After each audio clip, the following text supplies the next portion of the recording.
আসসালামু আলাইকুম বন্ধুরা। আপনারা অনেকেই আছেন যে জিমেল আইডি খুলতে চান, কিন্তু জিমেল আইডি খুলতে পারেন না। আর জিমেল আইডি খুলতে যেয়ে অনেক সমস্যার সম্মুখীন হতে হয়। তাদের জন্য আমার এই ভিডিওটি করা। তো কথা না বাড়িয়ে কাজের কথায় আসি। প্রথমে আপনি আপনার যে কোনো একটি ব্রাউজারে চলে যাবেন। তো আমি আমার ব্রাউজারে চলে গেলাম। এখন এইখানে লিখবেন জিমেইল অ্যাকাউন্ট, এটা লিখবেন। এখন দেখেন আমি কিভাবে লিখি, জিমেইল অ্যাকাউন্ট। হ্যাঁ, এই জিমেইল অ্যাকাউন্ট লিখে আপনারা সার্চ করবেন। সার্চ করার ফলে আপনাদের এখানে দেখা যাবে একদম উপরে একটা অপশন দেখা যাচ্ছে, ক্রিয়েট এ জিমেইল অ্যাকাউন্ট। এখানে আপনারা ক্লিক করবেন। এই ক্রিয়েট এ জিমেইল অ্যাকাউন্টে ঢোকার পর তারপর আপনারা এখানে আরেকটা অপশন দেখতে পারবেন। এখানে নিচে লেখা আছে ক্রিয়েট অ্যান অ্যাকাউন্ট। এই ক্রিয়েট অ্যান অ্যাকাউন্টে আপনারা ক্লিক করবেন। ক্রিয়েট অ্যান অ্যাকাউন্টে ক্লিক করার পর দেখেন একটি বক্স এসেছে, আসলে এটা না, নিচে বাম পাশে দেখেন লেখা আছে ক্রিয়েট অ্যাকাউন্ট। এই ক্রিয়েট অ্যাকাউন্টে যাবেন, যাওয়ার পর লেখা আছে ফর মাই পার্সোনাল ইউজ।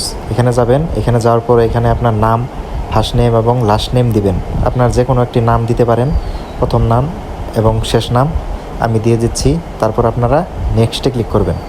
নেক্সটে ক্লিক করার পর এখানে দেখেন আপনার এই বয়স দিতে হবে। এখান থেকে আপনার যে যত সালে জন্ম সেই বয়সটা দিয়ে দিবেন। বয়স দেওয়ার পর আপনারা জেন্ডার সিলেক্ট করবেন। যদি মেয়ে হন তাহলে ফিমেল, আর যদি ছেলে হন তাহলে মেল। আমি ছেলে, এর জন্য আমি মেল সিলেক্ট করলাম। তারপর আপনারা নেক্সটে দিয়ে দেবেন। নেক্সটে দেওয়ার পর দেখেন এখানে একটা বক্স আছে। এই বক্সের মধ্যে আপনারা যেটা লিখবেন এটাই আপনাদের জিমেল হবে, জিমেল আইডি হবে। আপনারা এখানে যে কোনো একটা কিছু লিখতে পারেন। যেমন আমি আমার নামটা দিয়ে দিচ্ছি, আরমান তালুকদার। এই নামটা আমি দিয়ে দিলাম, আর দু একটা অক্ষর নাম্বার দিয়ে দিলাম। এটাই হচ্ছে আমার ফাইনাল জিমেল। তো এটা দেওয়ার পরে আপনি নেক্সটে দিয়ে দিবেন। নেক্সটে দেওয়ার পরে দেখেন এখানে পাসওয়ার্ড দিতে বলছে। তো এখান থেকে আপনি এখানে এসে আপনি একটা পাসওয়ার্ড দিয়ে দিবেন।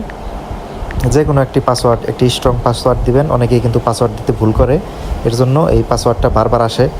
আপনি একটা স্ট্রং পাসওয়ার্ড দিয়ে দিবেন, ছোটো হাতের, বড় হাতের এবং নাম্বার মিলিয়ে শক্তিশালী একটা পাসওয়ার্ড দিয়ে দিবেন। দেখেন আমি পাসওয়ার্ড দিয়ে দিচ্ছি। তো পাসওয়ার্ডটি দেওয়া শেষ হয়ে গেলে আপনি এখান থেকে নেক্সটে চাপ দিবেন। তো দেখেন নেক্সটে চাপ দেওয়ার পর দেখেন এখানে একটি বক্স এসেছে রিকভারি, এটা দরকার নেই, স্কিপ করে দিবেন। দেখেন আপনার ইমেল অ্যাড্রেস প্রস্তুত হয়ে গেছে। এখন দেখেন নিচে একটা অপশন আছে আই এগ্রি, এই অপশনে চাপ দিবেন। চাপ দেওয়ার পরে দেখেন কিছুক্ষণ অপেক্ষা করেন। দেখেন যে আপনার ইমেল প্রস্তুত হয়ে গেছে। দেখেন 1 মিনিটে কোনো নাম্বারের প্রয়োজন হয় নাই, একবারে কোনো ফোন নাম্বার ছাড়া ইমেলটা খুলে ফেললাম। তো আপনারা এইভাবে ট্রাই করলে আশা করি হয়ে যাবে। তো আমার ভিডিওটি ভালো লাগলে অবশ্যই সাবস্ক্রাইব করবেন, পাশে থাকবেন। ধন্যবাদ।